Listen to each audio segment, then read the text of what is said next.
atividade narrativa acho muito interessante. A mim particularmente interessa muito. É a minha primeira formação antes de trabalhar com artes visuais em teatro. Eu sou formada em teoria do teatro, trabalhei como atriz quando era bem novinha, assim, bastante tempo. E depois fui me especializando em arte e arte contemporânea, então esse tema me interessa demais, né? Então passo aqui a palavra para a Cristiane e vamos começar os debates, as conversas. Eu espero que seja uma tarde bem produtiva e tenho certeza que vai ser. Obrigada. Bom, boa tarde. Eu também espero que seja produtiva, que seja gostosa e que não seja enfadonha, né?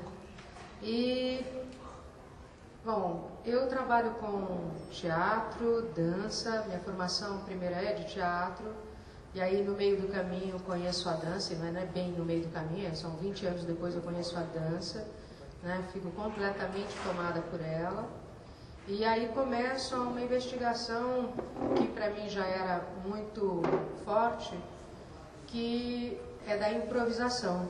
Eu começo o teatro fazendo improvisação com o Janot, o Antônio Januzelli, que é um, né, dos grandes professores de São Paulo, né, que trabalham com esta linguagem. E tenho a oportunidade de trabalhar com um italiano que era de comédia dell'arte e que me ensina, então, o que são os roteiros de comédia dell'arte, os canovaccios. E mais tarde, né, eu venho conhecer a dança com a Tica Lemos, no Estúdio Nova Dança, né, que também trabalhava em cima da improvisação. E eu fazia espetáculos com o resultado final fechado, apesar de entrar na sala de ensaio com meus atores e trabalhar e desenvolver uma linguagem que fosse a partir deles. E quando encontrei o trabalho da Tica, percebi que na dança, eu achava que qualquer bailarino pegava e saía dançando, né? A beleza da sua dança, né? Dos seus movimentos, afinal de contas, né? Achava que aquilo era um voo livre, né? De ser. E percebi que não era bem assim, e que a gente precisava trazer uma codificação. E também entendia que a improvisação, ela era muito deliciosa para quem fazia, e às vezes um pouco chata para quem via, né? Porque às vezes as pessoas ficavam um pouco ensimesmadas, né, na sua própria criação, né, e nos direcionamentos dela, e perdiam o eixo da comunicação, né, de como estar em contato com a plateia, dividindo o prazer dessa criação. E essa criação é muito especial, porque ela é feita em tempo real, no instante, né, no instante de vida, verdadeiramente ali, latente, sendo construído um espetáculo à frente aos olhos da plateia. Então, eu fui um pouco nessa direção de desenhar, né, nos corpos e nas sensações de quem fazia, do intérprete, né, algo que pudesse derramar aos palcos, né, derramar-se dos palcos, né, chegar à plateia enquanto sensação e imagem. Então essa foi um pouco a minha estrutura. E fui construindo alguns espetáculos nesse sentido e consegui fazer espetáculos abertos, né, em tempo real. Só que então começo com os espetáculos que são de palco vazio, sem cenário, sem nada, apenas o corpo e o espaço, e também com a mente em esvaziamento, se assim, né, possa se pensar, porque é muito difícil, só os grandes mestres budistas, né, e iluminados às vezes conseguem, né? Então nós trabalhávamos no sentido de entrar no espaço e deixar que o espaço trouxesse a história, né? A história, seja qual ela for, daquele instante, daquele momento. Passado esse movimento, nós fomos buscar outras necessidades. Eu, como eu acho que vinha do teatro, tinha necessidade de ser uma contadora de história. Então, fui buscar outros elementos e comecei a trabalhar sobre a relação temática. a improvisação como uma relação temática.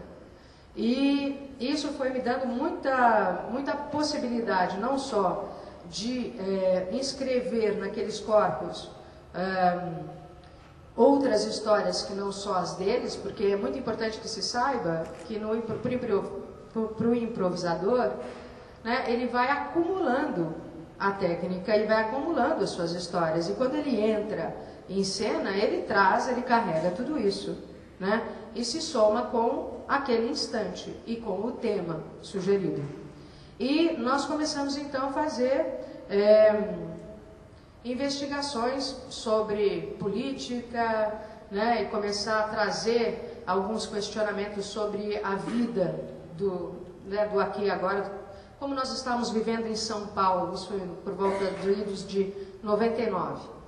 E fizemos aqui no Centro Cultural um espetáculo chamado Acordei Pensando em Bombas, né, que falava um pouco sobre a insatisfação de um momento político, né, vivido aqui antes dos vereadores, a FEBEM, e nós dançávamos isso com uma narrativa que vinha externa, que era de coisas que eu recolhia do som da TV ou do rádio, pequenas frases inadequadas dos nossos políticos, dos nossos pensadores, e muitas frases sábias dos transeuntes da cidade.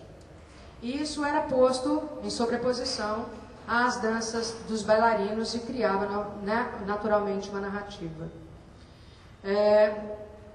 Isso foi se dando várias vezes. Aí houve a necessidade de uma ruptura maior, porque para a dança ser codificada na improvisação para o espectador, nós fomos numa linha clássica, entre aspas, da dança, buscando duetos, solos, né, coisas organizadas para que o espectador pudesse se envolver com a dança e ter a impressão que aquilo era previamente estudado, porque havia muito preconceito da improvisação, sobre a improvisação, né? As pessoas achavam que improvisar era fazer qualquer coisa, né? Não sei o que fazer, eu faço qualquer coisa. E a gente foi justamente no oposto disso. Então, só para dar uma imagem, nós fomos nessa possibilidade de construção de códigos e depois fomos para a ruptura dela. E é aí que eu acho que a gente começa a entender um pouco essa questão, que acho que é tão forte aqui, que é essa performatividade narrativa. Porque esses dois termos, eles parecem contraditórios entre si, né? Porque a performatividade, ela dá o espaço para uma liberdade, né? Para uma liberdade e para um estado do efêmero, né? Muito maior do que se possa controlar, né? A cena, ela é em carne viva, está acontecendo em risco para aquele que faz e para aquele que vê. E, no entanto, a narrativa, ela é a história em si, né? A narrativa é a narrativa, se conta uma história.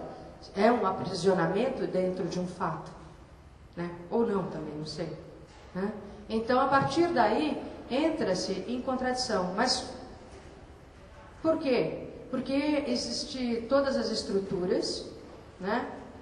E a narrativa te dá estruturas. Essas estruturas podem ser de fato e de desenvolvimentos não lineares. E se abre o espaço para as rupturas dessas estruturas através da performatividade, né? Na minha opinião.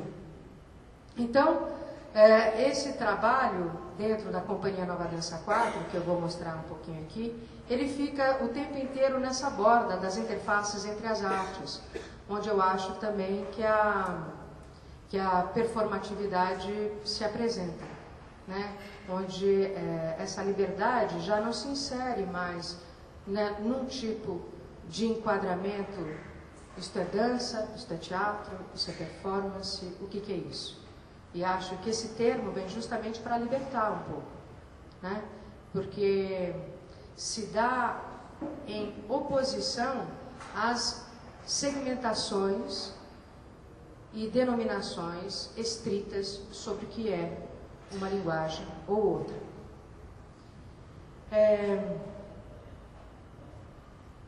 Nesse sentido, eu gostaria de colocar aqui um espetáculo da Companhia Nova Dança 4 que chama-se Experimentações Inevitáveis. Justamente, acho que a performance traz esse experimentar, esse experienciar de uma forma em busca de uma realidade próxima, jogando com o limite entre a verdade e a mentira, o falso e o verdadeiro. E nós pegamos a história da bailarina Marilena Ansaldi, né, que tem um livro que conta a vida dela, sua vida pessoal e sua vida de trabalho, e tomamos como apropriação para nós e jogamos as nossas próprias histórias com a história dela, fazendo bem essa intersecção do limite entre o falso e o verdadeiro. E se utilizando dos momentos do instante aqui e agora, da relação da improvisação. Cada noite era um espetáculo diferente. Então eu vou botar um pedacinho aqui, um clipe dele, e que justamente trata dessa questão do... Isso é dança ou é teatro? Né? Afinal, o que é que eu faço?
Literatura, né? Assim, é pena que o espaço a gente não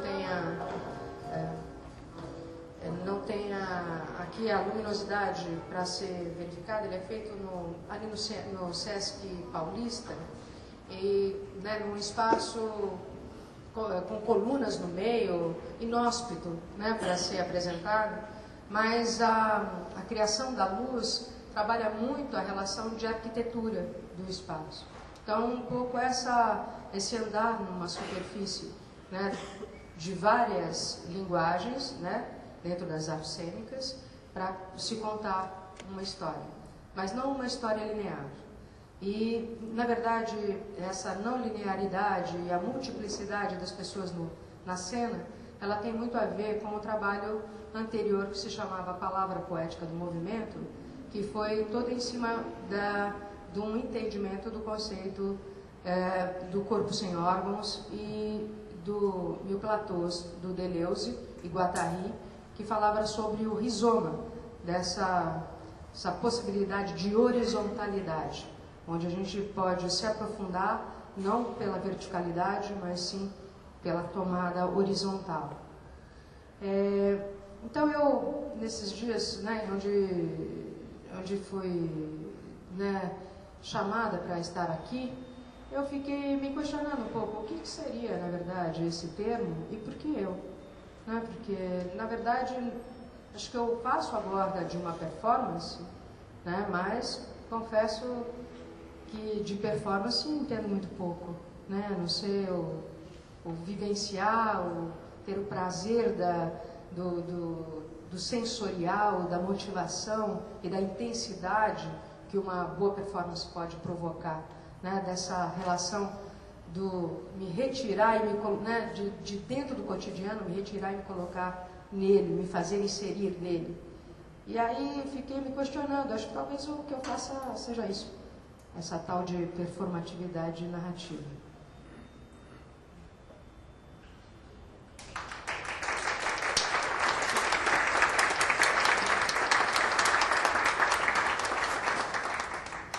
Bom, muito obrigada. Eu passo a palavra. Aí tem outro. Aqui? Tá. Testarem para ouvir.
Pablo, a la Galería Vermelho, a la Casa de España, por la posibilidad de estar aquí, de estar estos días aquí en Sao Paulo trabajando.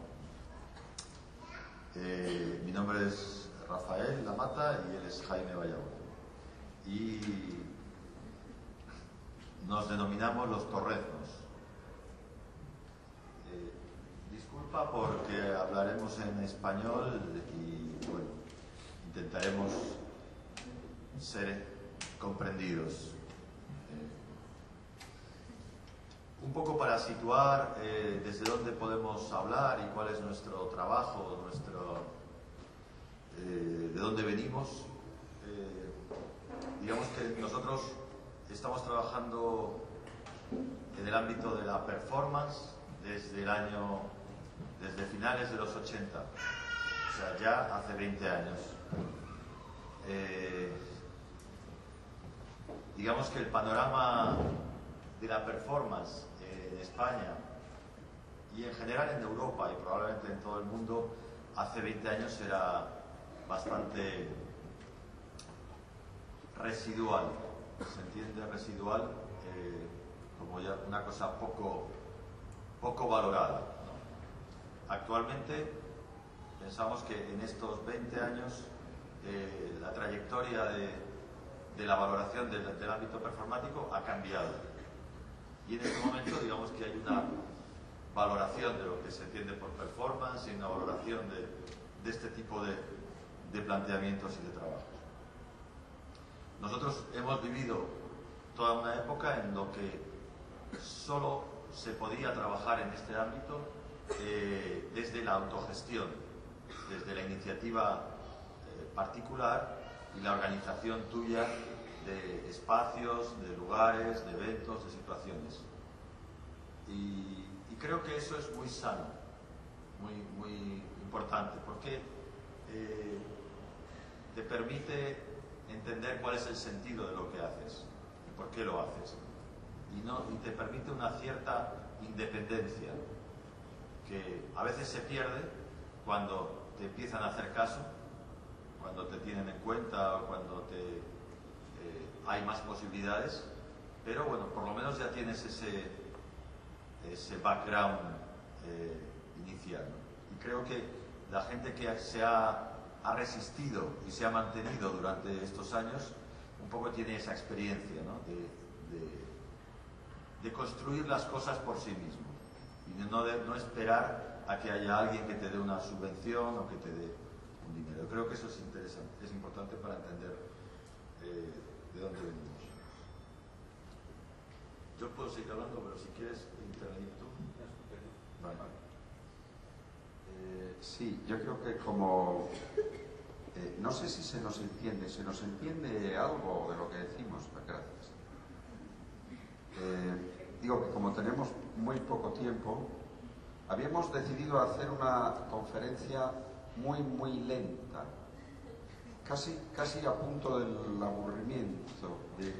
Se nos entendía tanto que casi no teníamos tiempo para decir nada.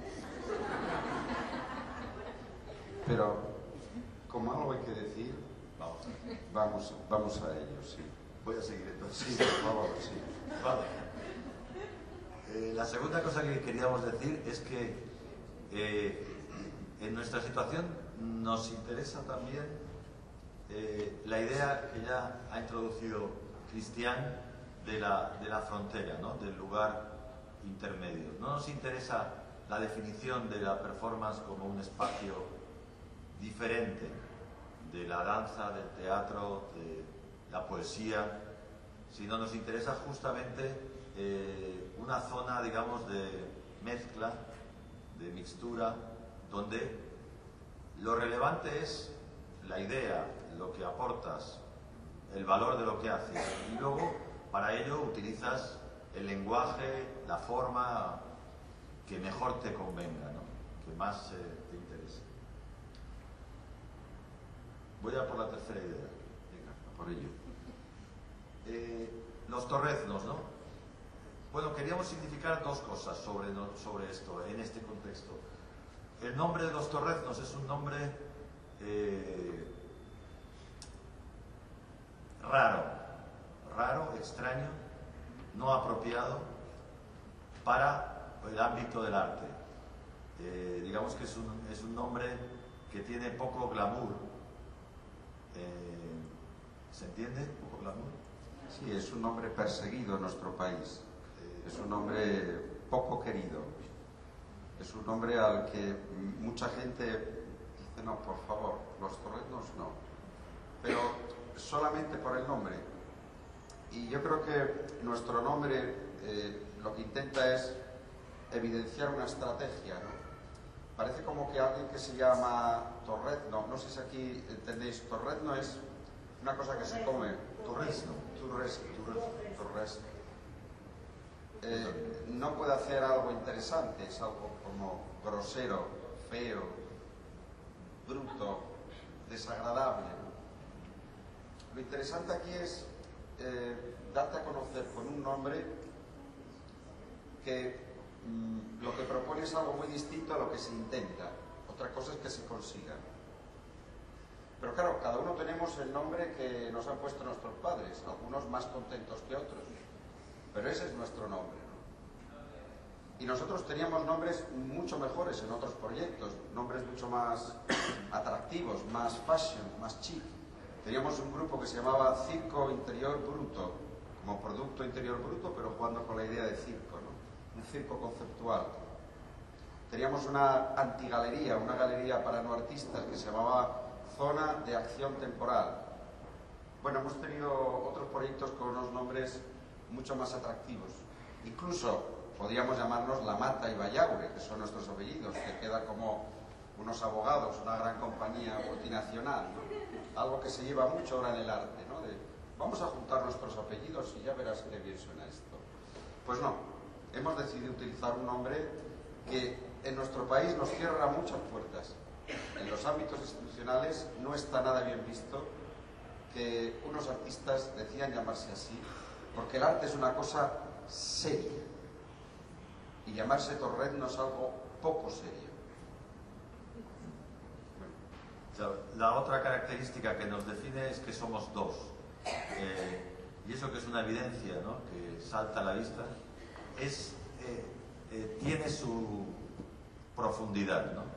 Porque en todo este asunto de los procesos de creación y de construcción de narrativas, te obliga a estar en permanente diálogo, por un lado. Y por otro lado, rompe con la idea, digamos, del creador, ¿no? Digamos que nosotros tenemos bastante experiencia en el trabajo colectivo, en la creación grupal. Y siendo dos, aunque es un grupo pequeño, sigue siendo un grupo. Y es como una penitencia, ¿se entiende? Tener que entenderse siempre, ¿no? Porque igual en esta ocasión podemos decir cosas diferentes porque estamos charlando y tal, pero en nuestros trabajos tenemos que llegar a un acuerdo, ¿no? Y entonces esta obligación del diálogo es un ejercicio radical, entre comillas, político, ¿no? Es decir, yo tengo que mantener una actitud creativa, pero además tengo que hacerlo en diálogo permanente, aunque no quiera, ¿no? Y creo que eso es una dificultad, es un valor también. Evidentemente eso te ayuda, en general siempre ayuda, no es un problema, pero es un hecho importante que evidentemente en cualquier trabajo colectivo como los que veíamos antes, eso se tiene que dar, ¿no? Pero creo que es una característica también que hay que tener en cuenta, valorizar. Sí, otro elemento fundamental de nuestro trabajo es la simplicidad. Digamos que estamos en un momento en el cual nuestro trabajo consiste en quitar en lugar de poner, ¿no? La performance, una de las características que tiene es que es un espacio en el cual todo puede estar dentro. Y el artista, por tendencia, y nosotros también en otras épocas, se dedicaba a coger cosas, a una silla, a un altavoz, a un tubo, a un micrófono, a otro micrófono, a juntarlo todo y a producir con todas esas cosas, ¿no? ese amor por lo objetual, esa tendencia a coger el objeto, igual que un niño, ¿no?, cuando quiere todos sus juguetes, digamos que nosotros la hemos dado la vuelta y lo que trabajamos es quitando, quitando, quitando, hasta quedarnos sin nada, solo con lo puesto, con la ropa y con nuestra presencia. Lo interesante de trabajar solo con lo puesto es que uno es mucho más ágil, uno se puede desplazar por el espacio, por el mundo, con una facilidad que otros artistas no tienen, porque tienen que cargar con todas sus cosas. Lo interesante de esa simplicidad es que es un lugar en el cual es tu presencia absoluta la que está comunicando, con la que estás trabajando. Sí, digamos, si entramos un poquito en los elementos que ya caracterizan nuestra forma de hacer y nuestra forma de construir nuestra narración, nuestra historia, ¿no?, como decía antes Cristín, ¿no?, lo que contamos, qué es lo que nosotros contamos ya, pues un criterio es el que comentaba Jaime. Otro criterio que tiene que ver también con el contexto donde nos movemos y que nos parece importante es la accesibilidad. Nosotros estamos en contacto con la arte contemporáneo, personas, amigos, gentes en Madrid, en España. Vemos muchas veces cómo el arte contemporáneo y la performance en concreto se convierte en guetos, espacios donde los artistas actúan para los artistas, solo los entienden los artistas o sus familias los aguantan, y todo eso se convierte como en una cosa, en una élite, no sé cómo decirlo, élite deriva en un tipo de gueto que no tiene mucho sentido, ¿no?, que se convierte en una cosa muy endogámica. Entonces, un poco desde esa lectura siempre hemos intentado generar un trabajo que fuera accesible, ¿no?, que cualquier persona pudiera tener donde agarrarse, tener algo donde poder entender algo, aunque no sea todo, pero un poco, ¿no? Y creemos que eso es un criterio para nuestra forma de construir la narrativa, es un criterio que tenemos muy en cuenta. En general, yo creo que lo mismo, en la performance o el arte contemporáneo muchas veces no se tiene en cuenta al público, a las personas, ¿no? Digamos que es un trabajo personal, es un trabajo hacia adentro, es un trabajo que sale de mí, que yo cuento mis cosas o que yo, bueno, vivo mi experiencia creativa, y el público ahí se las apañe, como dicen en España, allá ellos que entiendan como puedan, ¿no? Nosotros queremos de alguna manera trabajar con el público. Pensamos que la narración, esa narración que se construye con la audiencia, con quien te observa. Creo que en este momento el papel del observador, de quien está, es tan importante, o a veces más, que el papel del que está aquí haciendo cosas, ¿no? Por muchas razones. Primero porque, a fin de cuentas, nosotros hacemos las cosas para mostrar, para contar algo. Y si las personas que están ahí no entienden nada o no conseguimos su atención, podemos hacer una maravilla, pero no sirve para nada. Es una maravilla privada, ¿no? Es un trabajo privado. Entonces, eso es importante. Y yo creo que también es importante porque creo que en el ámbito del arte contemporáneo, de la performance, es fundamental, digamos, como cultivar un tipo de espectador o de observador o de persona que está ahí, que necesariamente tiene que estar trabajando un poco, tiene que construir. No tiene una cosa que ya... no tiene una cita, una línea que se transmite y ya se coge y ya te vas a casa con esa... Te han mandado un mensaje, tú lo coges y te vas. Eso no funciona así. Nosotros lanzamos lo que sea y cada uno construye con su experiencia, con su cabeza, con su historia, construye una historia diferente, ¿no? Y creo que eso es importante, y eso es una responsabilidad también nuestra, pero también de la gente que va, del público, ¿no? De qué actitud puedes tener ante un trabajo de arte contemporáneo, de performance. Ese tema nos parece fundamental, porque muchas veces en estos campos eso no se corta, ¿no? Es justamente, incluso está mal visto tener en cuenta al público, como que es mejor si yo no pienso en eso.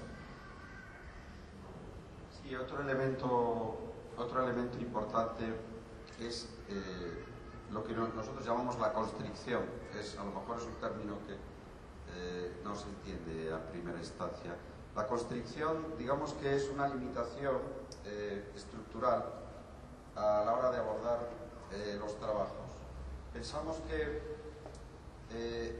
al menos en nuestro caso, cuanto mayores son las limitaciones, no ya técnicas, porque obviamente somos los dos solamente los que hacemos los trabajos, sino conceptuales, cuanto más se limita el ámbito de trabajo, más intenso puede ser el resultado. Esta constricción, esta normativa autoimpuesta, que era, bueno, una de las matrices de la poesía clásica, es decir, la poesía clásica tenía que cumplir una norma, si no, no se podía construir un poema. En nuestro caso es una norma autoimpuesta que funciona de manera distinta en cada trabajo. Cada trabajo, en función de su contenido, intenta buscar su forma más específica, más sencilla, más esencial. Tal vez, bueno, para amenizar un poco la charla, podríamos poner algún ejemplo. La noche electoral es una videoinstalación que nace de un trabajo performativo en directo y es un trabajo que intenta reflexionar sobre el arte político. Nosotros, en general, no estamos muy en sintonía con los artistas políticos, no porque no estemos de acuerdo con la ideología que se quiere expresar o con la combatividad que se muestra. No, nos parece que en la mayor parte de los casos el arte político es ineficaz, porque olvida, yo creo que una de las cuestiones fundamentales del arte, y es que tiene que ser algo abierto, tiene que ser algo polisémico, tiene que ser algo capaz de generar interpretaciones afines pero distintas. El abordaje de lo político, entre comillas, por parte de los artistas, muchas veces suele ser algo seco, algo excesivamente cercano a lo burocrático. Y la noche electoral, entre otras cosas, pretendía hacer un trabajo de arte político que de alguna forma recuperase esa intensidad y esa multiplicidad de sentidos que nosotros pensamos que deberían tener este tipo de trabajos. Es un trabajo que se hace con los ojos cerrados y que de alguna forma toma como referente formal al cantador flamenco, a la persona que está lanzando su cante desde una concentración interior. Bueno, ponemos un pequeño fragmento.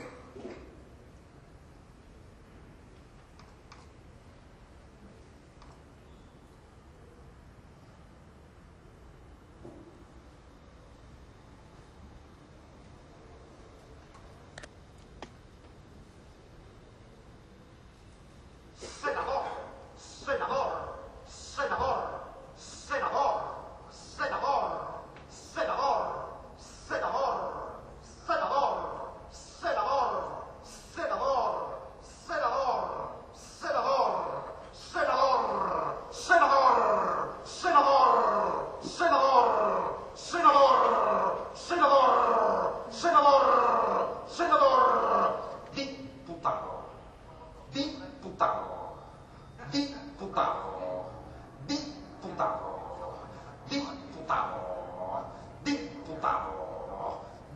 diputado, diputado, diputado, diputado, perfecto, perfecto, perfecto, perfecto, perfecto, perfecto, los torrenos, perfecto, perfecto, perfecto, perfecto, perfecto, alguacil,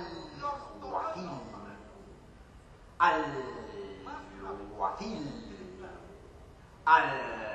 alguacil, los torrenos, alguacil, embajador, alguacil, embajador, alguacil, embajador, alguacil, embajador, alguacil, embajador, alguacil, embajador, alguacil, embajador, alguacil, embajador, alguacil, embajador, presidente, presidente, secretario, presidente, secretario, presidente, secretario, presidente, presidente, presidente, presidente,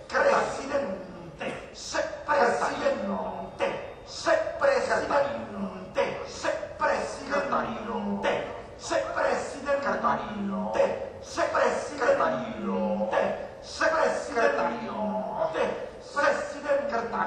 emperador, emperador,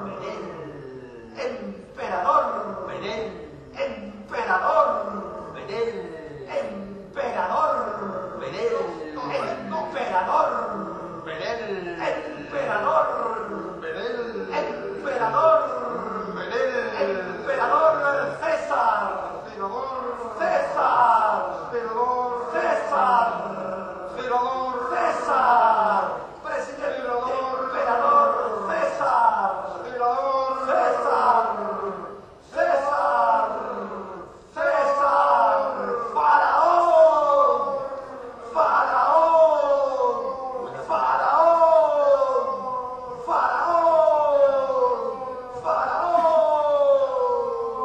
faraón.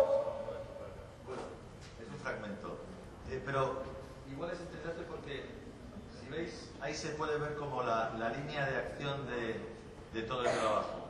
En realidad es, digamos, cada uno de esas parejitas son momentos distintos, son como distintas secuencias del trabajo, ¿no? Digamos que ahí se visualiza la construcción de nuestra narrativa, ¿no? Cada uno de esos pares pues tiene como una serie de acciones que son las que se desarrollan en ese momento, ¿no? Ahora, al ser un vídeo, pues las puedes ver todas simultáneas, aunque solo se oye la que corresponde.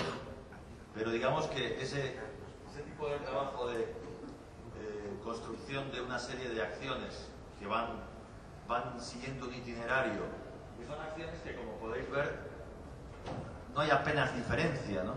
En cuanto al gesto, al movimiento, pues uno hace así, otro hace asá, otro...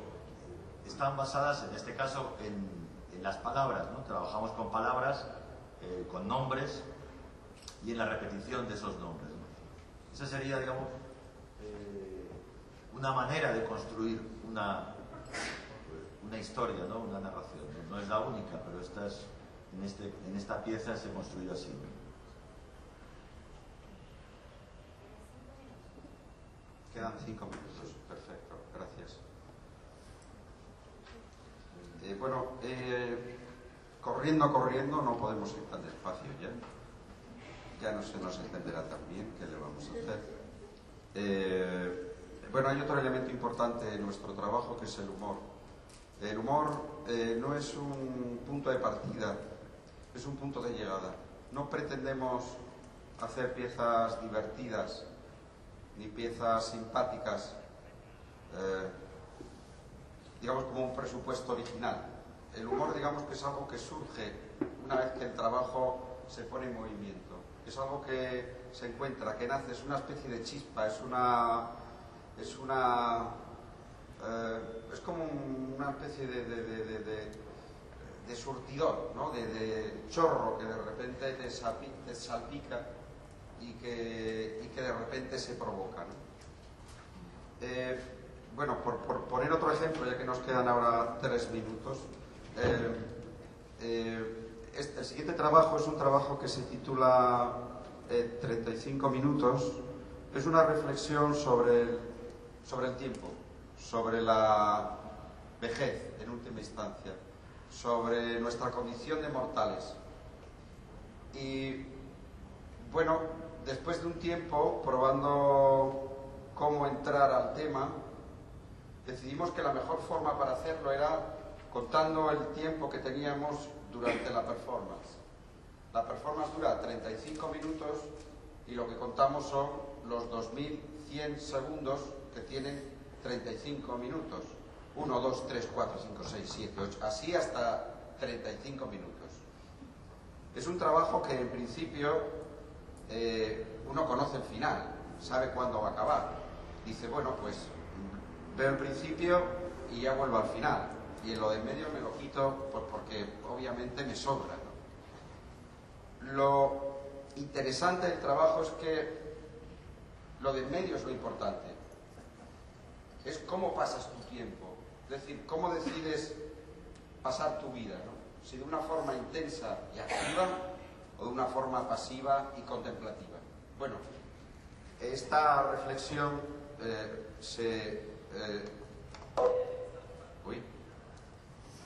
esta reflexión no es esto, ¿no?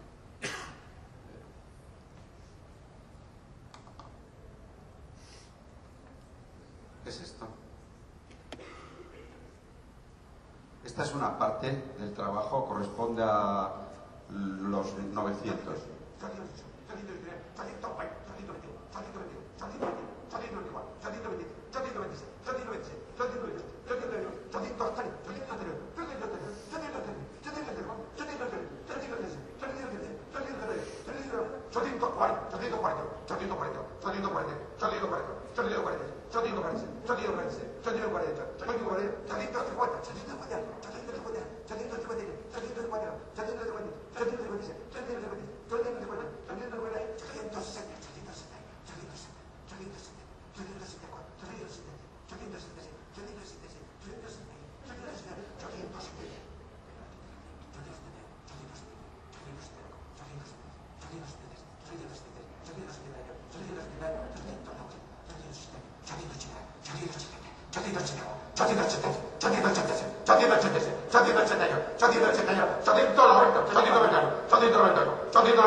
Da la sensación de que es imposible que se pueda llegar al final, que les va a dar un infarto, un colapso.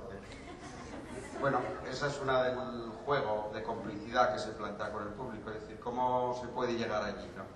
bueno, hay una partitura interna, hay una partitura que obviamente nosotros conocemos y que nos permite ir pasando de un estado a otro, de una intensidad a otra, y que lo que permite es jugar con esa condición fundamental de la narratividad, del relato, ¿no? Que es no saber lo que va a pasar, ¿no? En un relato construido con una narrativa intensa, yo creo que está basado en esa necesidad fundamental del ser humano pequeño, del niño, ¿no? Que es, ¿qué va a pasar? El niño no soporta ver al protagonista en peligro porque no soporta que se vaya a morir. Entonces, oye, pero se va a morir, que no, hombre, que no. Pero se va a morir, que no. Se va a morir, no. Esa necesidad de saber qué va a pasar, que en los pequeños es tan acuciante y en los mayores está un poco más sosegada, pero también está. Yo creo que es lo que hace muchas veces tener ese enganche al relato y esa necesidad de saber qué va a pasar después. ¿Sobrevivirán? Vale. Ahí está.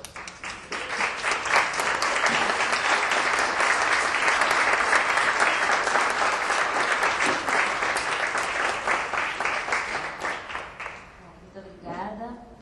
A gente teve aqui 2 relatos muito legais, muito interessantes, porque são bastante diferentes, né? São atividades bem distintas, né? Desde o modo de construção, né? Até enfim, a realização, é bem distinto, né?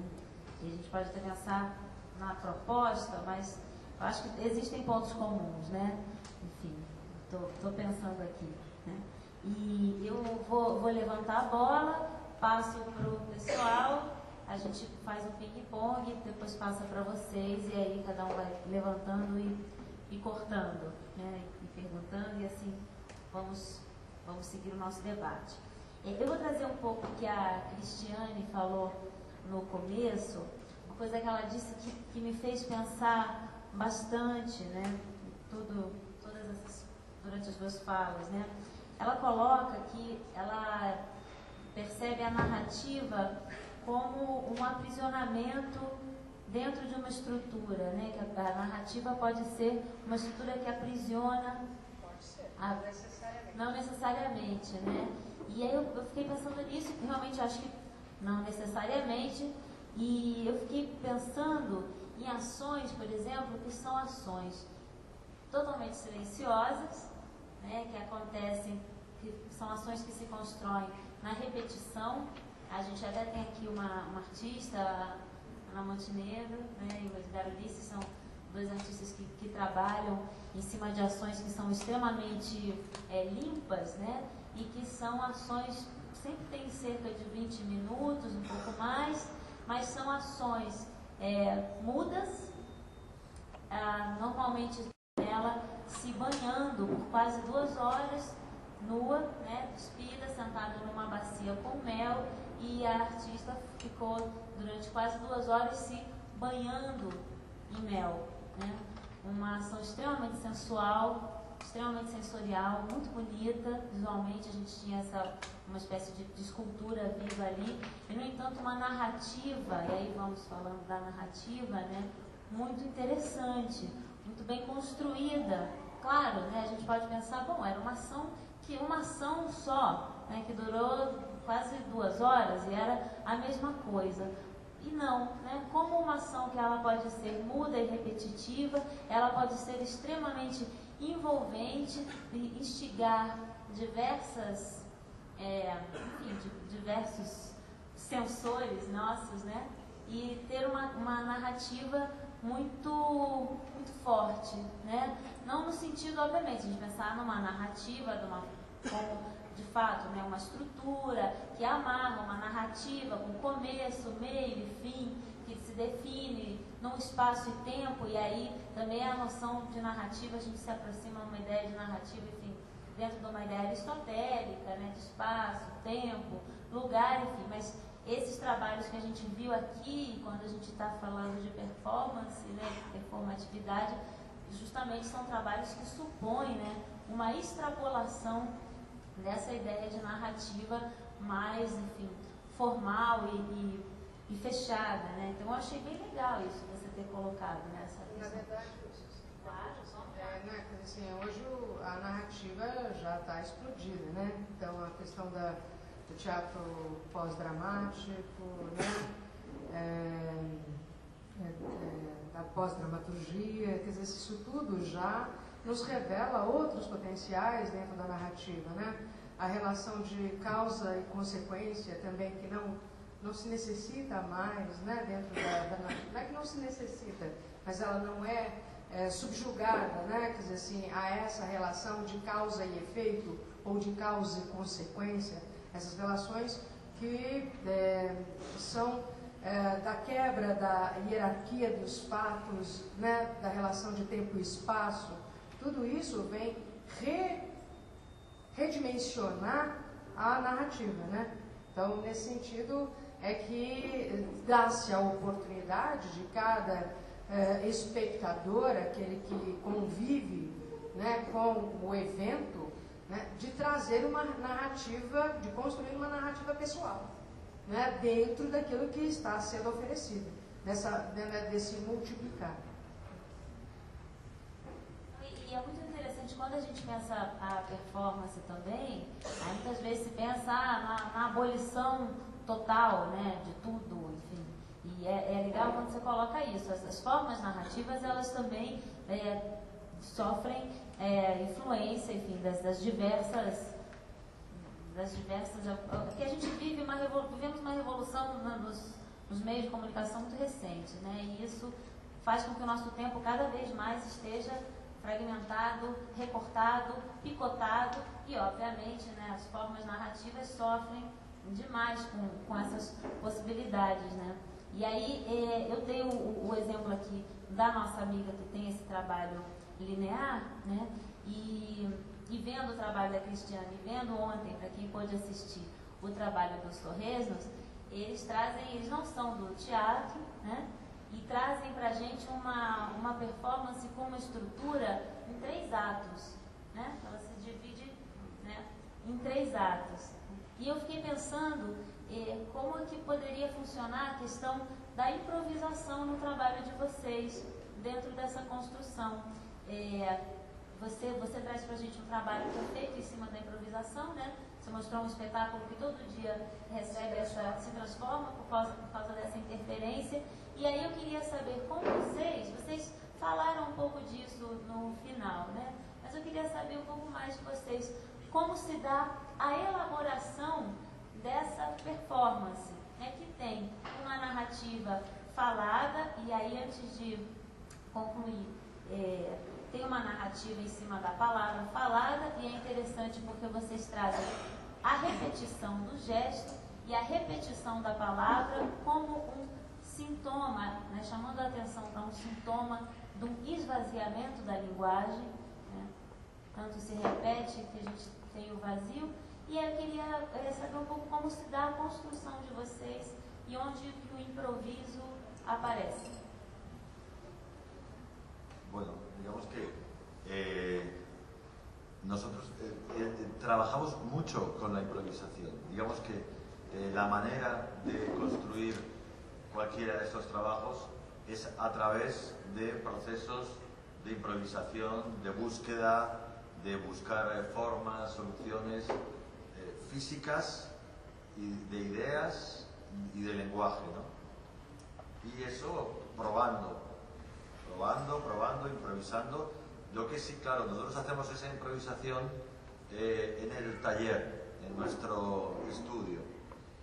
Y de ahí seleccionamos aquellas acciones que nos parecen más interesantes o que encajan mejor en la secuencia que queremos, y vamos construyendo una pieza, el trabajo, ¿no?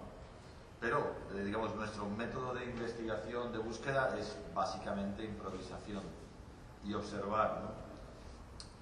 Al ser 2, como decíamos antes, claro, se da la situación de que cuando hacemos un trabajo nadie lo ha visto desde fuera, nadie sabe lo que es, porque estamos los 2 probando, haciendo las cosas, ¿no? Entonces, bueno, eso también le da nos parece interesante, arriesgado a veces, pero interesante el hecho de que es un trabajo fijado, ¿no? Marcado, pero no sabemos cómo se observa desde fuera. Solamente tenemos una percepción interior y más o menos, bueno, pues eso es lo que se va a presentar. Y el trabajo improvisatorio está siempre en el laboratorio, digamos, en la preparación.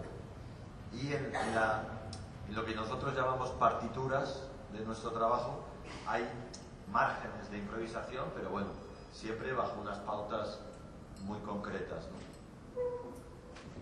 Sí, yo simplemente añadir una cosa muy breve, y es que la repetición es cierto que genera un vacío de sentido, pero la repetición también es una herramienta de aprendizaje fundamental para el ser humano.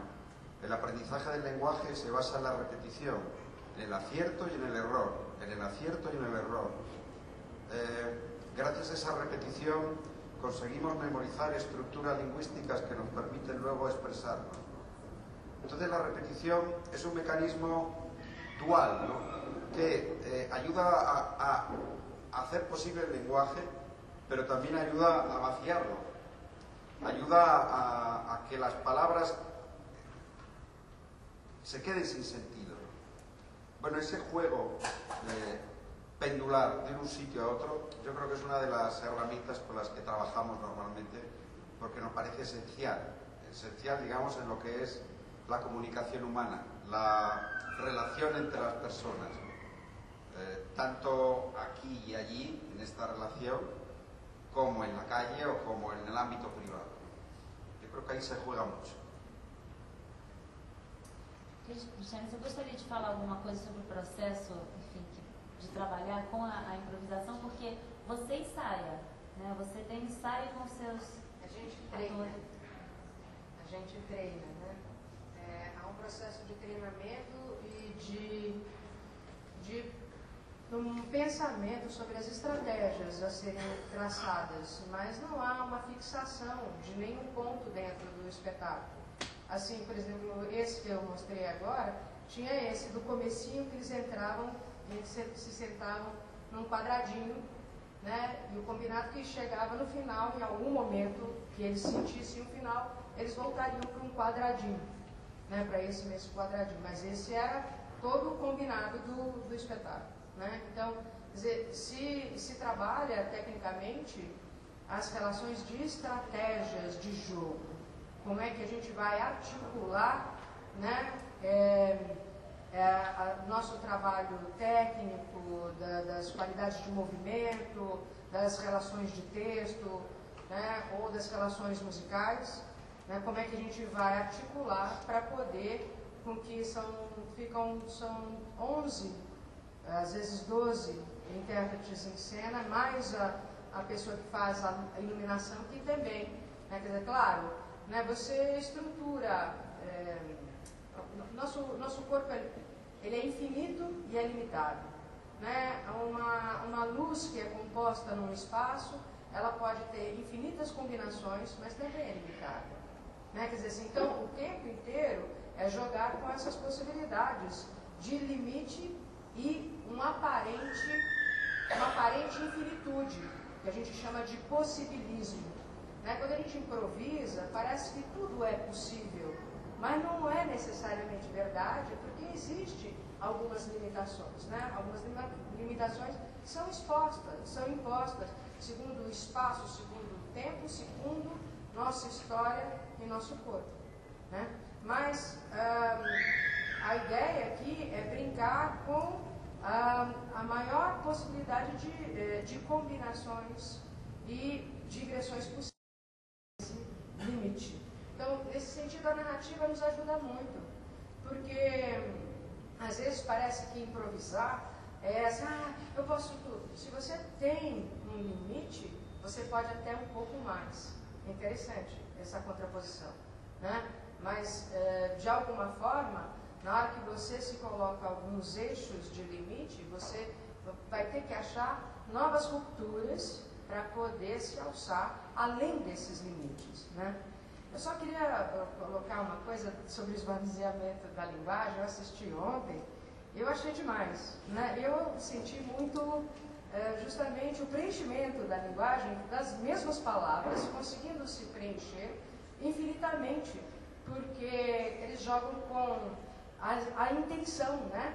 A intenção e o que eles querem dizer está resumida à repetição de um tu, né? Quer dizer assim, acho isso também muito interessante, porque vai dessa... Sempre me parece que essa relação de contradição e dualidade, né, e multiplicidade, elas estão muito presentes nesse tipo de trabalho, nesse tipo de jogo mesmo, né? Aí só vou fazer. Claro, e aí essa questão da linguagem, eu não quis dizer que durante a performance eles vão esvaziando a linguagem, né? Mas me chamou a atenção, exatamente, me chamou a atenção no começo cultura, né? Aí vem todos os discursos justamente dos burocratas, né? A cultura, a cultura, a cultura, a cultura, a cultura. E no final, é a cultura que importa, né? Não é todo o discurso sobre a cultura. E eu achei genial uma frase que vocês falam que ninguém é inculto. Ninguém é inculto. Isso é o máximo, porque, claro, se você faz, a partir do momento que você faz parte, né, de uma sociedade, que você convive com o outro, que você tem o mínimo de contato com alguma coisa que seja construída pelo humano, né, o mínimo de civilização, que é o mínimo do mínimo, você já tem acesso à cultura. E, enfim, sejamos nós aqui, ou claro, o cara lá no interior, na barraquinha, pobre, outro na favela, enfim, os diferentes níveis sociais que também tem na favela, né? E cada um tem a sua cultura e tem a sua formação cultural, né? E eu achei isso sensacional. E eu tenho trabalhado às manhãs com um grupo, que não são esses grupos de trabalho, e alguém colocou, não sei se ele está aqui, ele lembrou também da outra frase sensacional, que é: Mozart não é música clássica, né? Na época de Mozart na época de Mozart não existia música clássica, né? Então é toda essa construção que nós fazemos, assim como a arte africana, enfim, a arte africana pra gente, para eles pode ser um prato, entendeu? Para comer, uma máscara ritual, um pote para botar comida, mas aí isso chega aqui, vai para o British Museum como arte africana, e pode ser um pente para pentear o cabelo. Daqui a 300 anos vão olhar essa caneta e falar a arte do século XXI. E é uma caneta. Enfim, são várias questões. Eu gostaria de passar a palavra para vocês. Se habilita.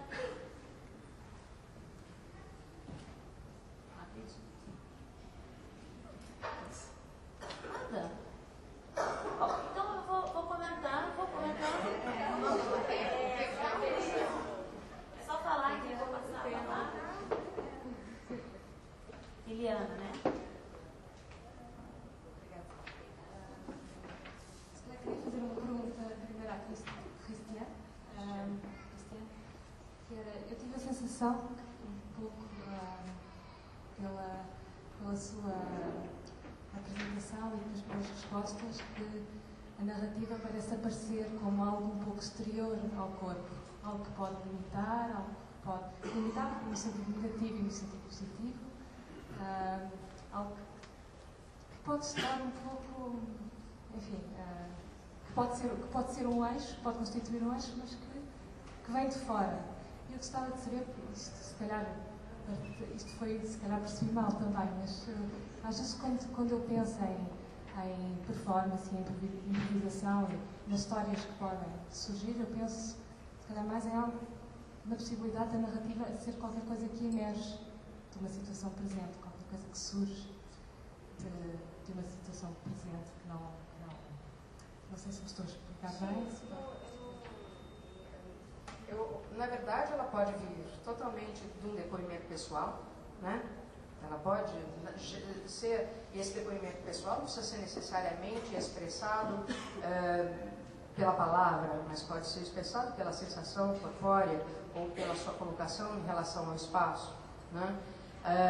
Mas ela pode vir, sim, também desse externo, que te ajuda a evocar novas possibilidades de pensamento, reflexão, mas, de alguma forma, o que acontece é essa busca de uma equalização desse externo para o interno, porque é importantíssimo, né? Acho que nessa relação, que haja o depoimento do intérprete, né? O que ele traça com o que vem de fora, né? Isso é necessidade de inter-relação com o externo, né? Então, não é, talvez tenha me expressado mal. Né? Não precisar.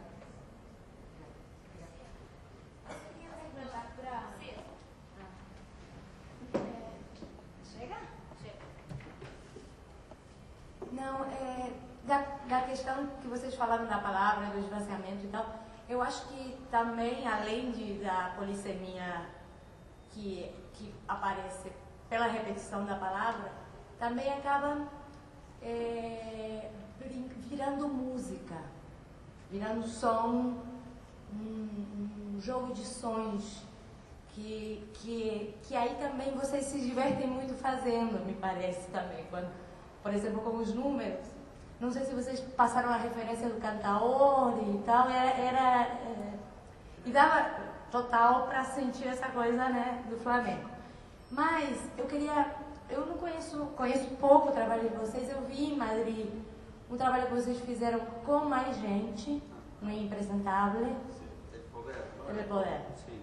Mas aí eu fiquei pensando agora, por um lado a questão da sonoridade e por outro lado, e a pergunta é essa: vocês trabalham com o silêncio? Porque eu me lembro que no iniciozinho daquele trabalho tinha uma parte que parecia que se repetia um pouco o mesmo trabalho, esvaziamento, ou não sei se a palavra é esvaziamento não, mas deixa ela, por falta de outra, vamos deixar ela. Com o gesto, com a repetição do gesto, até que sim entrava a palavra. A minha pergunta é: vocês dois, como duo, têm trabalhos silenciosos, em silêncio? Ou vocês, porque me parece que é muito forte essa brincadeira da repetição e do som, pelo pouco que eu vi, ontem, agora y... Tenemos algún trabajo tenemos en silencio, pero pocos. Tenemos un tratado, un trabajo que se llama Tratado sobre algunas emociones, y es un trabajo que no utilizamos la palabra, que solo utilizamos el gesto, y digamos tenemos una estructura de acciones solo con gestos. Pero tenemos otro trabajo, por ejemplo, que es sobre la risa. Entonces es un trabajo que solo es construir una risa de manera artificial. Y bueno, es un trabajo que no utiliza la palabra. Pero es verdad que tendemos a sentirnos cómodos con la palabra, sí. Este es lo que ha puesto Jaime, es el trabajo del poder, que hicimos con 5 coreógrafas de Madrid. Sí, la idea de este trabajo era, si quieres, partir como del grado cero de la presencia. Es decir, poder comunicar estando quieto, sin hacer nada. Y que eso tenga tal poder de seducción y tal poder de intensidad que solamente con mover una ceja ya estés haciendo muchísimo, ¿no? Por otra parte estaba el referente de las fotos familiares. En España hace años era obligatoria las fotos de familia, no sé, aquí en Brasil, el carnet de familia, entonces iban todos los hijos con los padres, los abuelos, a hacerse la foto, ¿no? Bueno, aquí era una investigación sobre lo que significa una foto fija, pero en movimiento, ¿no? Entonces iba construyendo el grupo y, bueno, digamos que pasaban cosas muy pequeñas, bueno, tú lo viste, ¿no? Lo interesante de esta investigación era si, en qué medida la palabra entra dentro de esta estructura muda, ¿no? Es decir, cómo entra y cómo sale. ¿Cómo se coloca? ¿Cómo modifica?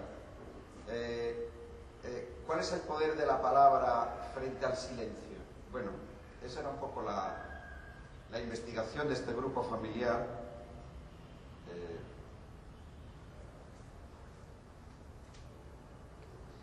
Y luego esa tensión que siempre intentamos buscar con el público, es decir, pero van a estar así toda la obra. Al principio parecía que sí, que este era el trabajo. Bueno, esto es a tiempo real, esto es así. Bueno, el tiempo iba pasando y no pasaba nada.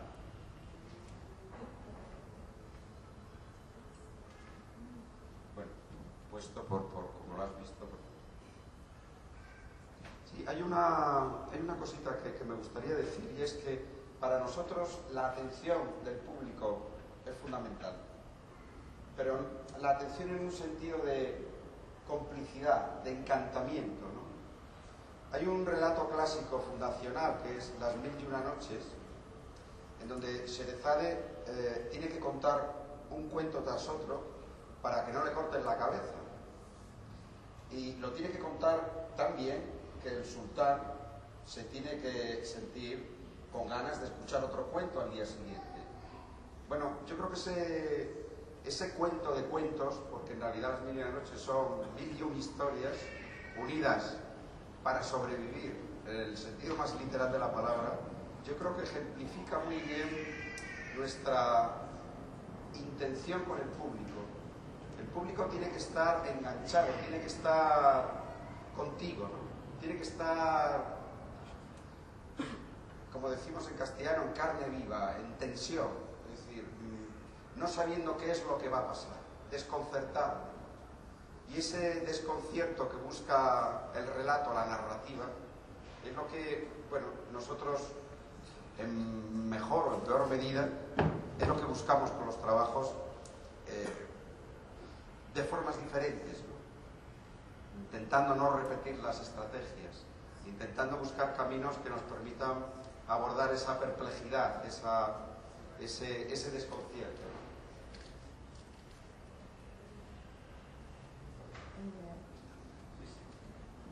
Acho que vocês já falaram um pouco sobre isso, mas eu vou fazer de qualquer maneira a pergunta, e eu acho que vai ser uma pergunta meio cretina, mas, enfim. Você falou alguma coisa sobre soluções físicas de ideia e de linguagem como estratégias no processo de criação de um trabalho que, para vocês, se faz importante para fazer esse trabalho. E aí eu fiquei me perguntando, e talvez você não possa me responder isso completamente, mas fiquei me perguntando como é a articulação entre essas três instâncias, uma física que está ligada ao que ela estava falando sobre o som virar uma música, ou ter uma resposta bastante corporal a alguma questão que vocês estão tendo. Uma própria solução de ideia, seria o conceito da coisa, e a relação com a linguagem, com a estética ou com a lógica narrativa do trabalho. Então eu fiquei me perguntando como é que vocês trabalham essas três instâncias, já que você mesmo colocou essas três instâncias. Eu sei que cada trabalho é um trabalho, mas eu queria saber um pouco mais sobre isso, que vocês falassem um pouco mais sobre isso.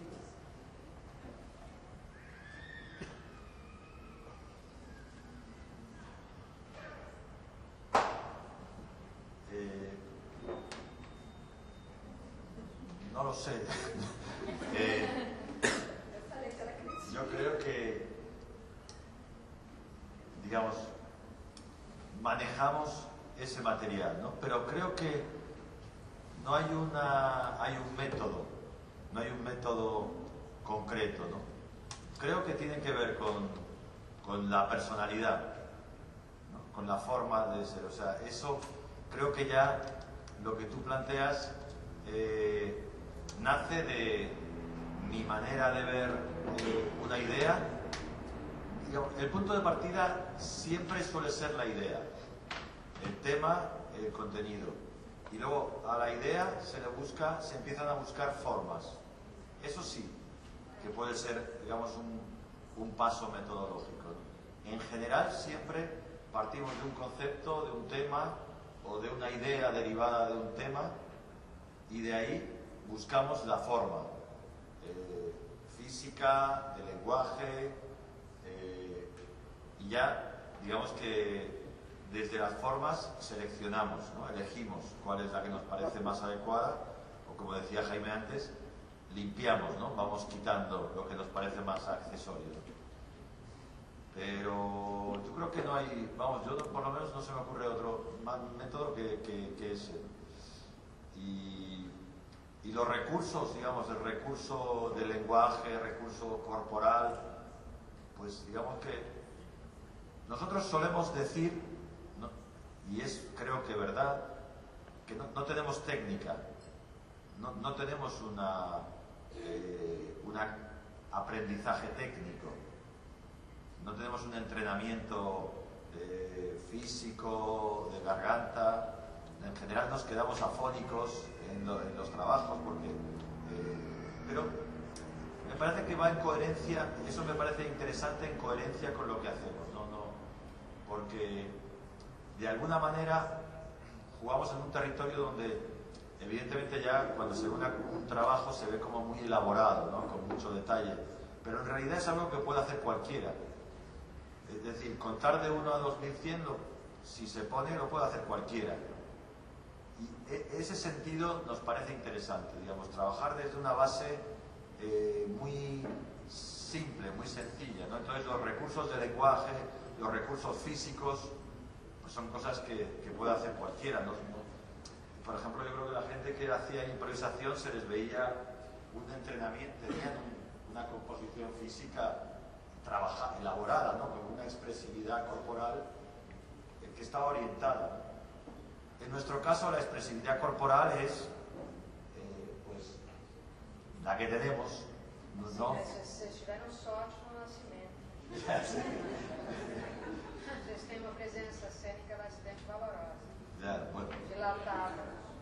Sí, es verdad que la experiencia nos da, claro, eso sí, por eso digo que lo de no técnica es un poco relativo, porque la experiencia te sirve para comunicar. Pero esa experiencia la podría tener cualquiera, es decir, es cuestión de subirse aquí y estar.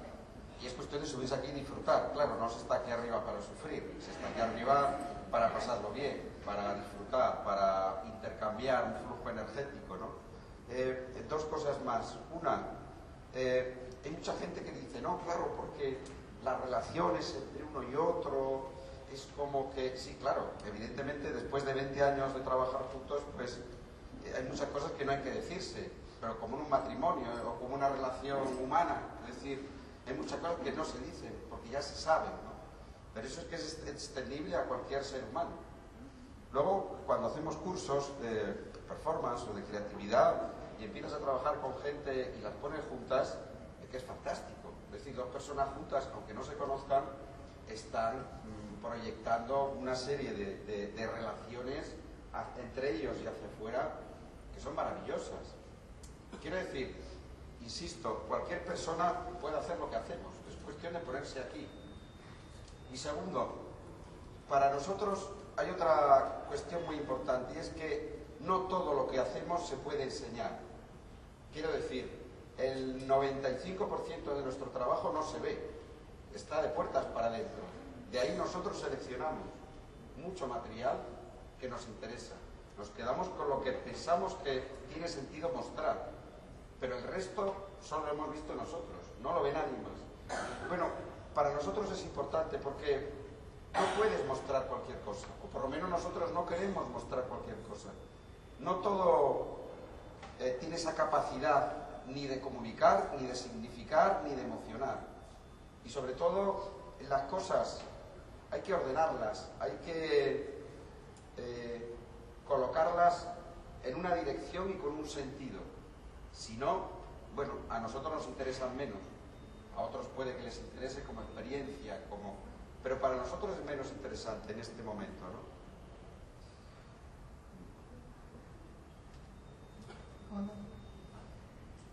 São vários os conceitos para explicar essa nova cena. por exemplo, a teatralização da performance ou o teatro performático, performativo. Vocês se ocupam disso? Como que vocês encaixam o trabalho de vocês nisso? Porque essa última cena que vocês mostraram da fotografia é bastante teatral. Sí, hoy precisamente el trabajo que hacemos hoy trabaja un poco en esa dirección. Hoy vamos a hacer un trabajo que se titula El dinero, ¿no? Y ese trabajo, una de las ideas es que en nuestro país mucha gente que hace performance piensa que nosotros ya no hacemos performance, que hacemos teatro.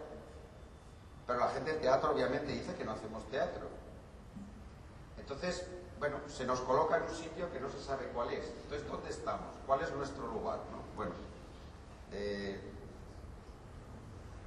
no lo sabemos, es que no lo sabemos, no, pero creo que no nos importa. Yo creo que trabajamos con muchísimos componentes performativos, pero que la narratividad en nuestro caso es fundamental, sí. Es un elemento primordial, ¿no? Y luego nosotros tenemos una partitura siempre, es decir, sabemos mentalmente por dónde vamos a pasar, desde el principio hasta el final. No hay forma de perderse. Y es una partitura en donde de repente se abre el margen de improvisación, se cierra, hay un juego más de contrapunto, hay un juego más de ir en la misma dirección. Bueno, eso el público no lo sabe. A veces piensa que se te está ocurriendo en el momento, ¿no? Pero hay una partitura muy cerrada, muy estudiada, ¿no? Para mucha gente eso es teatro. Bien. Para nosotros está más cercano a la música que al teatro. A la música en un sentido de partitura musical. Bueno, es un debate, bueno, pues complejo, sí. Pero vamos, que nos parece bien que se mezclen las cosas. Y bueno, digamos que nosotros pues hacemos esto porque es lo que nos parece oportuno, pero nos parece bien la gente que es más purista en la idea performativa, digamos, ortodoxa. Quiero decir, todo está en función de que interese. O sea, que hay performance clásicos que son excelentes y hay performance clásicos que son aburridos y hay trabajos de teatro con elementos de performance que son fantásticos. Bueno, yo creo que desde luego por nuestra parte no tenemos ninguna intención ni de cerrarnos ni de juzgar los trabajos en función de la definición que se le pueda dar, ¿no? Y nos parece más oportuno pues es mezclar, ¿no?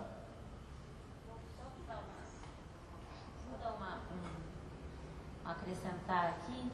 Bom, eu trabalho no âmbito da teoria, né? Tenho uma ação na prática, né? Na prática do teatro, e aí fui me interessando depois da prática, fui para a teoria do teatro, e aí fui me interessando e conhecendo a prática da performance, justamente como um lugar, um espaço em que os preceitos teatrais fortes, né, dominantes, estavam sendo colocados em jogo ou totalmente abolidos, né?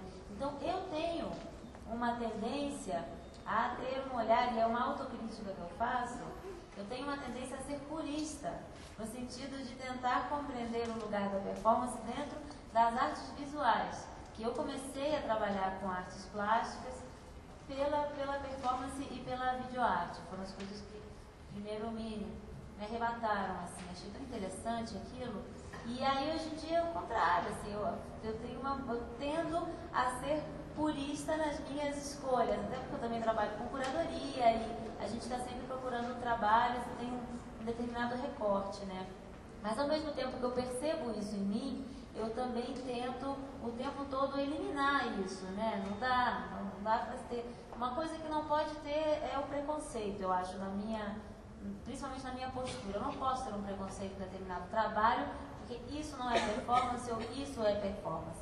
Até porque, justamente, a discussão que nós temos hoje é a hibridização de todas essas disciplinas, né? E a contaminação, enfim, das linguagens, etc. Então, é uma coisa muito limitadora, né? A gente querer, justamente colocar as coisas em quadradinhos, apesar que nós também vivemos, por outro lado, o excesso de categorizações, né?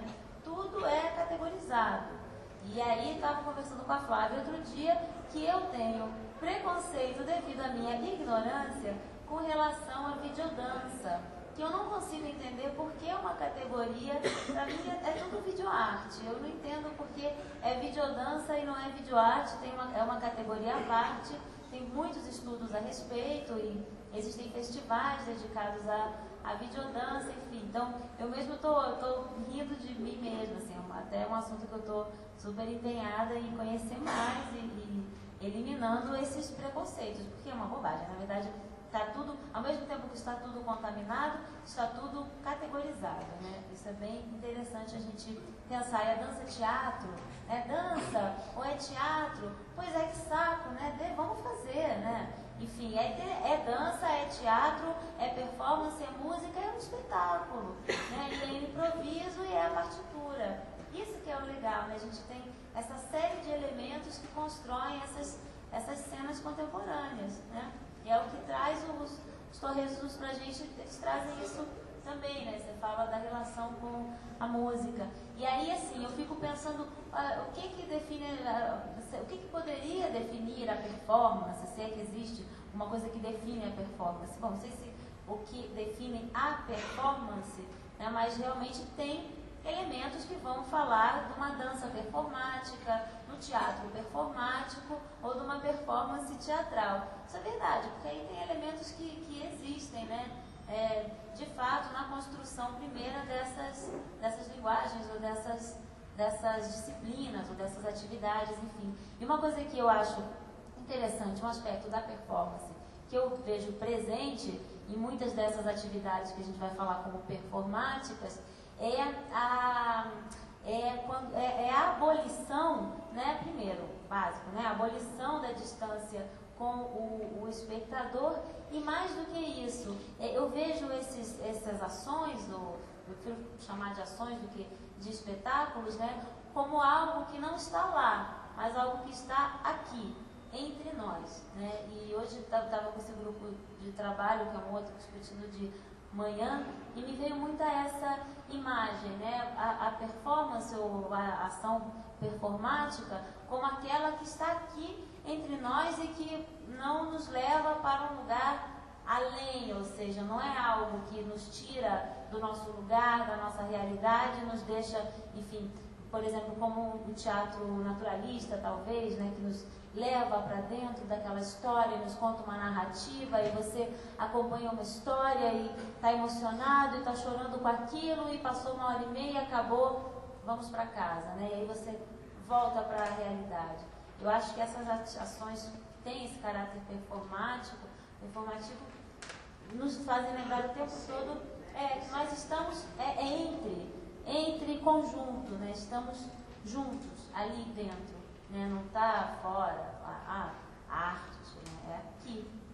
Isso é muito legal. Por exemplo, ontem, quando vocês começaram a ação de vocês, a primeira coisa que vocês fizeram foi: boa noite, olá, muito obrigada, aqui, a Galeria Vermelha, agradecemos, não sei o que. Essa ação é uma ação de 3 atos, não sei o que, vamos começar? Vamos. É isso aí, aqui no meio, com a luz acesa, né? E, enfim, e aí você, quando coloca o seu espetáculo, também é um espaço que é adaptado para receber aquilo, não é um palco, né, distanciado, totalmente abolida a questão da quarta parede, né? E também eu acho que essas partituras flexíveis que esses trabalhos apresentam, né, e alguns outros trabalhos de performance não têm uma partitura tão flexível, mas todos eles estão passíveis de serem permeados pelo acaso, pelo momento presente, e são absolutamente afetados pela presença do outro. O outro que está ali é um bate-bola, um jogo mesmo, né? Quem está apresentando o trabalho, enfim, ele está totalmente afetado pelo seu público, não tem essa ideia de separação, e mais do que a relação com o público, é também a relação com o tempo, né? E com o espaço, enfim, com o acaso mesmo, né? Se permitir ao erro. Eu acho que nesses trabalhos talvez o erro não exista, porque o errar o erro na hora, exatamente, pode ser um elemento a mais para ser incorporado naquela ação que é feita no presente, né? Enfim, é isso, Flávia. Eu estava aqui buscando fazer as pontes no que eu reconheço como possibilidade de articulação entre os trabalhos, né? E me veio muito essa questão da partitura, que eu queria um pouco aprofundar, com essa questão da equalização do interno e do externo. Me veio muito forte uma coisa que também tenho pesquisado hoje em dia, que são as metodologias e os processos de sistematização dos processos de trabalho coletivo, principalmente os de criação. E aí o que me veio muito assim, a questão da partitura e dos roteiros, mesmo que sejam entradas e saídas, e desses estabelecimentos de repertório do corpo, da imagem, do movimento, da palavra, né? E aí, queria um pouco que vocês falassem, quer dizer, nessa constituição da partitura, como que se dá os critérios e como se dá dentro, porque tem uma coisa que eu acho que é fundante, que é muito específico do trabalho de cada um de vocês, é que aqui tem um processo de autodireção e aqui tem uma direção. No entanto, os dois trabalhos veem a necessidade de haver direção, sentido, escolhas, olhares, observações, recortes, critérios. Então, dentro dessa busca por uma metodologia de trabalho, por um treinamento, por um repertório, por uma partitura, eu queria entender, entrar um pouco mais no universo de cada um, entender um pouco mais como vocês fazem essas escolhas.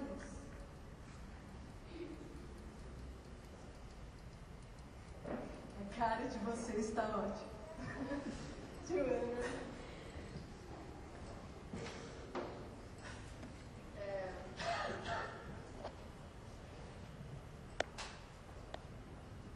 Na verdade, Flávia, o que você está perguntando é a história de 30 anos, né? De experiência em teatro, em dança, né? Bom, né? Quer dizer, assim, claro que a gente pode aqui resumir, né? Não quero colocar vocês numa situação de autolimitar o Como é que fazem essas escolhas, né? Essas escolhas, para mim, é muito básico, na relação de interesse, né? E aí, essa coisa que parte... Dizer, por exemplo, no caso, eu faço uma direção, né, com um núcleo de 12, ou um núcleo de 7, ou um núcleo de 33, às vezes, né? Mas a questão é jogar aquilo para esse número de pessoas e ver se, né, se aquilo também bate quanto interesse, né? Se aquilo, né, move, se aquilo tem o mesmo registro de intensidade de questões a serem deflagradas para que haja a expressão, a necessidade de uma expressão, né? Então, apesar de haver a direção, é isso, assim, né? Que escuta, o que vocês estão pensando sobre isso, né? E não só isso, como também a necessidade, às vezes, do puro prazer do aprendizado, né? E de questionar se algo dá certo, se algo tem condições de ser expressado e comunicado, se há resposta, né? E aí achar as metodologias para que aquilo seja expresso e comunicado. Então, um pouco nesse viés de... A gente tem, acho que assim, se trata verdadeiramente de uma continuidade e extensão da vida, né? Assim, eu tenho questões em que a minha maneira de saná-las talvez seja compartilhando-as. E aí, qual a maneira que eu vou compartilhar? Né? Vou começar compartilhando com os meus parceiros de trabalho. E depois multiplicando isso ao interesse de um público. Né? Então, é um pouco... só te cutucar um pouco mais, assim, não basta. Que eu me lembro muito de um início de um trabalho, desse encontro com o teatro e com a dança, onde eu lembro muito assim, um movimento que leva a um movimento que gera uma imagem. Naquele momento a palavra, ela na verdade, houve uma evolução de uma integração de elementos, onde o momento seguinte foi a palavra, outro momento, então parece que... Então, e não, por exemplo, você está dizendo, então, nós começamos com essa questão dessa equalização de um movimento que leva a outro movimento naturalmente, que me leva a sensações, que me leva a imagens, que me leva a ideias. Então, isso é uma equalização, né? É uma equação, né, na verdade, e que a gente vai trabalhando tecnicamente. É muito simples, na verdade. É muito simples. É só entender o que seria um fotograma de cinema. Né? Cada pedacinho de imagem, se você decodificar, você tem uma imagem total, né, que traz uma ideia. Agora, só que em cada movimento já se tem por si só uma sensação e uma imagem. Enfim. A gente começou sem a palavra, passou para o movimento e a palavra, e passou depois para o completo silêncio. O penúltimo espetáculo chama-se Influência. Ele não tem sonoridade alguma, ele não tem palavra, ele tinha no começo algumas palavras, depois foi retirado, né? Quer dizer assim, para um silêncio e para o retorno dessa imagem de movimento. E agora, né, o último chama-se O Beijo, né? Ele também não tem palavra, mas tem um excesso melódico de musicalidade, né? Gerando uma coisa mais para o que seria um melodrama, né? Então, quer dizer assim, é isso, você coloca, você retira, mas você tem o histórico desse aprendizado, né, apropriado no seu corpo, e quando eu digo corpo, eu digo toda a dimensão dele, né? Corpo dilatado mesmo, né? Então, eu acho que, na verdade, é um pouco... sem uma concretização, porque acho que na hora que a gente concretizou, tchau, perdeu o interesse, né? Então sempre fica ali uma ponta de questionamento e de vontade, né? E de algo que ao dar um passo você descobre que há outras possibilidades que você não viu e outras que talvez você desejasse rever, né? Que não foram, você não tinha estofo ou não tinha maturidade suficiente para poder realizá-las até o contento e ao contento de uma plateia, né? Então, mais ou menos.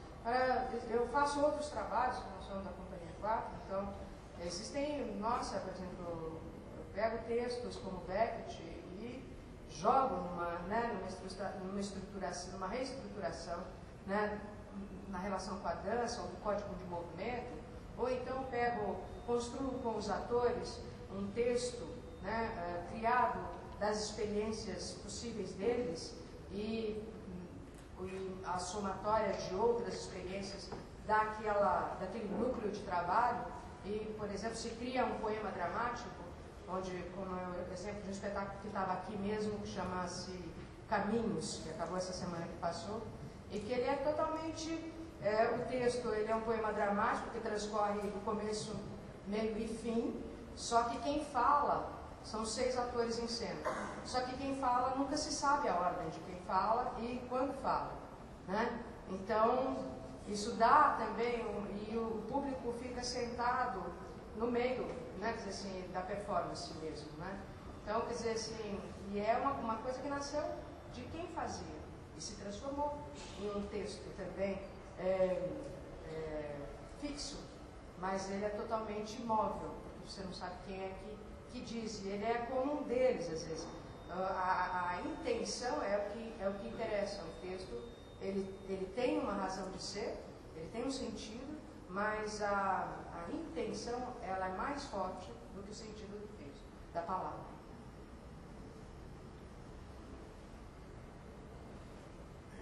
Mira, de nosotros te podemos contar cómo estamos haciendo un trabajo ahora, ¿no? Por ejemplo, tenemos que preparar un trabajo nuevo para septiembre. En un pueblo en el norte de España, en Cataluña. Nos invitan, pero solo tenemos 7 días allí en el pueblo, con lo cual tenemos que empezar a trabajar el tema antes. Entonces tenemos que pensar cómo hacer un trabajo un poco site specific sin estar en el site, sin estar en el lugar. Entonces, bueno, empezamos a pensar sobre el tema, sobre el contenido, y trabajamos sobre la idea de, bueno, digamos, el mundo rural, ¿no? La vida rural. Empezamos a barajar una idea de trabajar sobre el viento,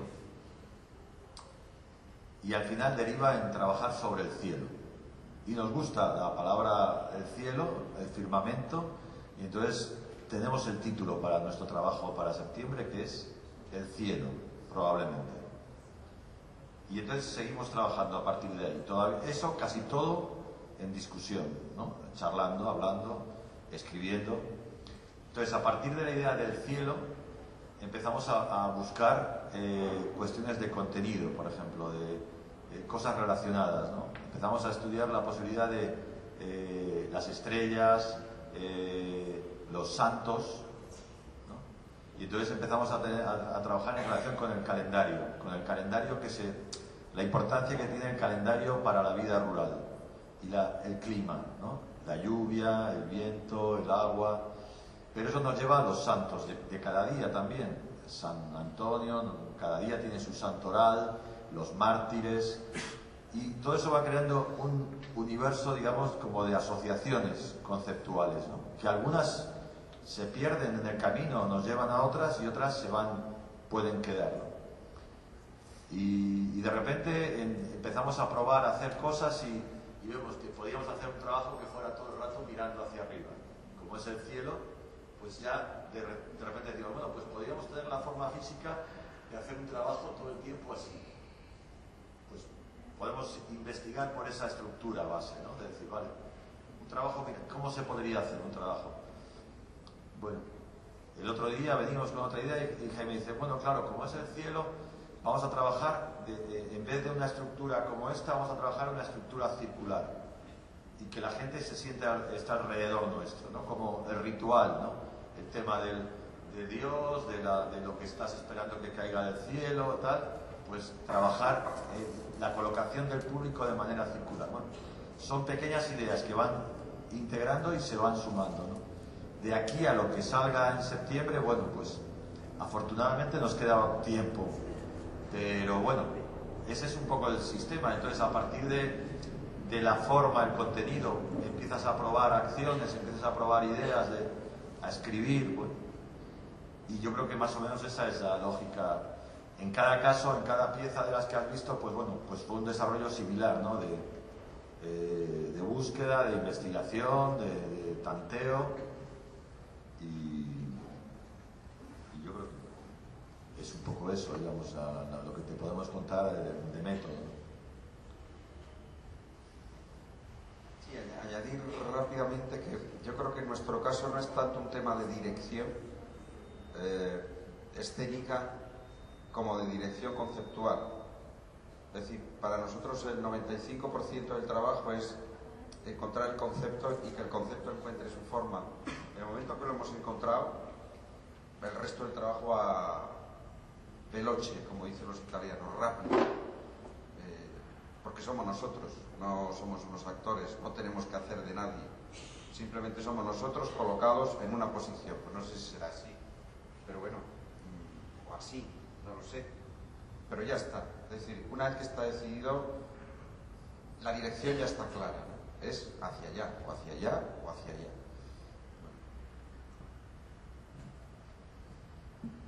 Bom, alguém mais gostaria de fazer uma pergunta? Então tá, eu não sei se a gente encerra, enfim, daqui a pouco tem que trabalhar, tem que ir. Eu vou abrir para a última pergunta, enfim. Bom, meu nome é Joana. Obrigada. Pois é, já tem que fazer um trabalho, né? Podemos aplicar a última pergunta? Sim. E a questão que eu tenho, vou ser bem simples e rápida. rápida, acho que é pertinente com o que você colocou sobre a metodologia e é uma questão que vem me acompanhando, que é como lidar com essa metodologia que sempre está aberta a experimentações e também bem aberta ao processo mesmo de apreensão, da construção da narrativa, e como lidar com essa experimentação dentro de um recorte, de uma exigência, seja de projeto acadêmico, seja de editais que pedem que você seja bem claro em resultados, em justificativas, em metodologia, quando isso acaba sendo a própria... enfim, acaba sendo construído conforme o projeto é viabilizado. Não sei se foi claro.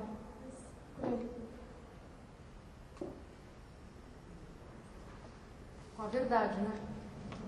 Qual é a maneira, né?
O que eu tenho é essa, né, possibilidade e perspectiva de que estou indo nesta direção, né? Estou pensando desta maneira. Isto tudo pode se modificar, né? E obviamente isso com o duro é você passar a primeira porta, né?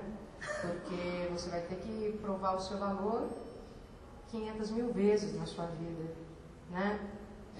Toda vez que você faz um novo projeto, você vai ter que dizer quem você é e se você é capaz de realizar aquele projeto, né? Então, no sentido mais formal desse fazer, né? Agora, a metodologia mutável, ela é um prazer, né? Porque é um desafio, né?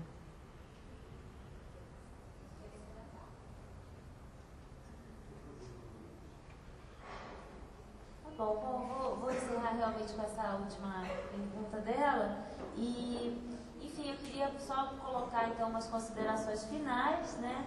Trago aqui vou fazer aqui vou trazer duas falas, né? Enfim, apanhar duas coisinhas que foram faladas aqui que vão na mesma direção, né? A Cris colocou pra gente o seguinte, em determinado momento: com o limite se pode ir além. Novas rupturas para ir além dos limites. Então, são necessários limites para você testar novas rupturas. E eles tinham colocado o seguinte, em determinado momento, colocou-se que para eles é importante dar um sentido às ações, uma direção. Então, quando você acha esse sentido, é a partir daí que se dá a construção. Quando se encontra esse caminho, né, eles vão embora na pesquisa. E ontem, na mesa aqui, em determinado momento, eu tinha colocado que, vendo o trabalho das meninas, estavam aqui as Ruths, eu tinha colocado que o artista trabalha com a impossibilidade, né? E que é justamente essa impossibilidade que vai fazer possível o trabalho do artista, né? Porque diante dessa impossibilidade é que ele vai se sentir instigado para tornar possível, né? A partir do limite que ele testa as rupturas, né? É a partir do nada surge uma direção e aí você vai embora, né? Então acho que é só para ilustrar isso que tem surgido aqui nas falas, né, dos artistas. Então é isso, acho que foi muito legal. Obrigada pela participação de vocês, acho que foi muito instigante, e acredito que todos esses debates, eles nunca são conclusivos, né? Isso é o mais legal da gente estar trabalhando com arte, artistas, possibilidades e impossibilidades, né? As possibilidades dentro das impossibilidades, porque elas nunca são conclusivas, a verdade não é uma só, né? E a gente continua tentando, né, chegar em algum lugar. Obrigada. Até mais tarde.